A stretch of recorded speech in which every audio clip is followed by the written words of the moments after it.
Got a lot to break down, as you just heard, in understanding this latest legal battle for the former president and 2024 presidential candidate. Joining us now is Fordham University law professor Cheryl Bader. Thank you so much for being here. We don't have the exact charges yet. We may not know until he's arraigned. Can you help us understand what this indictment is alleging that Trump did? So it involves 4 counts. That is to conspiracy to defraud the United States in the operation of the government, a conspiracy to obstruct an official proceeding, which was actually the certification of the election, the disruption of that proceeding, as well as a conspiracy to deny voters their right to vote.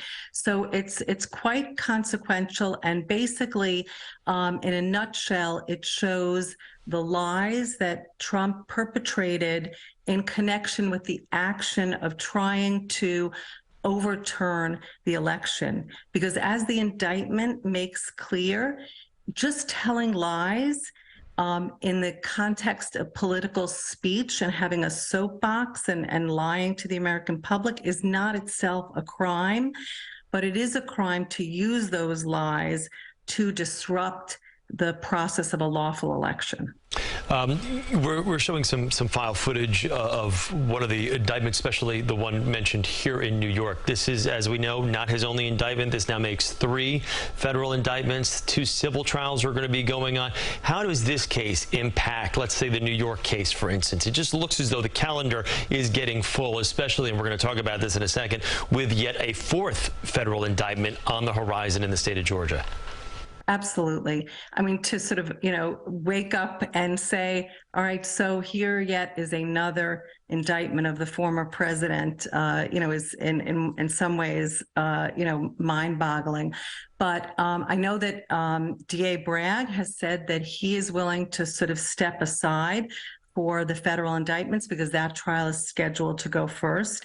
And it will be interesting to see whether this case goes first and whether Smith decides to go forward with this case versus the classified documents case, because this case is quite consequential. It has to do with the actual election, but also he doesn't seem to have the same smoking gun that he has in the document case, where Trump actually admitted that he knew that the documents were not declassified. But let me ask you this. So there's 6 co-conspirators that you see in the indictment yesterday. Those co-conspirators were not officially named and obviously have not been indicted. Does that lead you to believe that they are talking?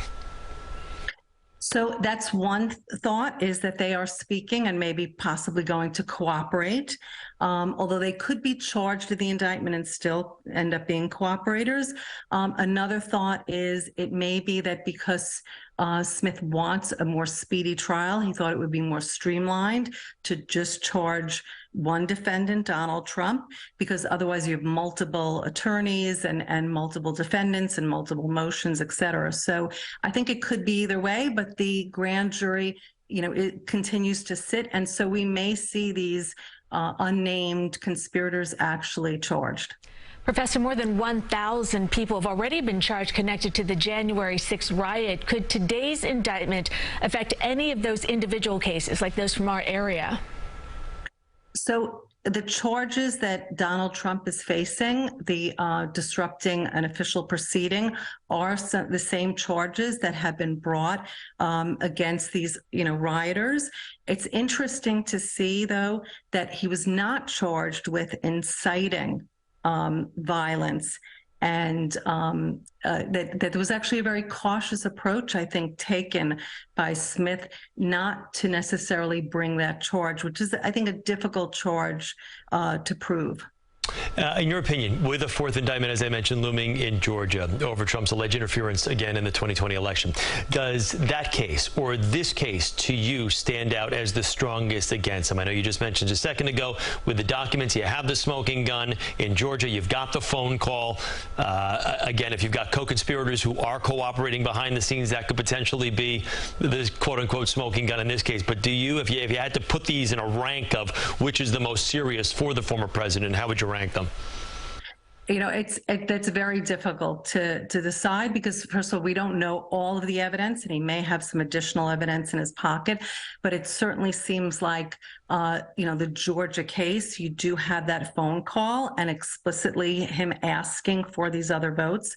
Although, many states were mentioned, and the indictment here is quite sweeping and really sort of lays out very methodically and in detail how Trump's desperation to stay in office and the lengths that he was willing to go to, pressuring state officials, coming up with false slate of electors, pressuring the vice president, calling people to come to riot at the Capitol, and to stop the count, right? To just try to divest people of their right to vote. So it's hard to say which is going to be the more powerful case.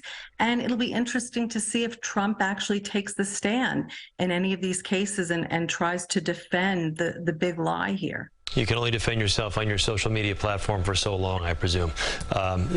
Professor Bader, thank you so much. We appreciate you talking with us. Good to hear from you.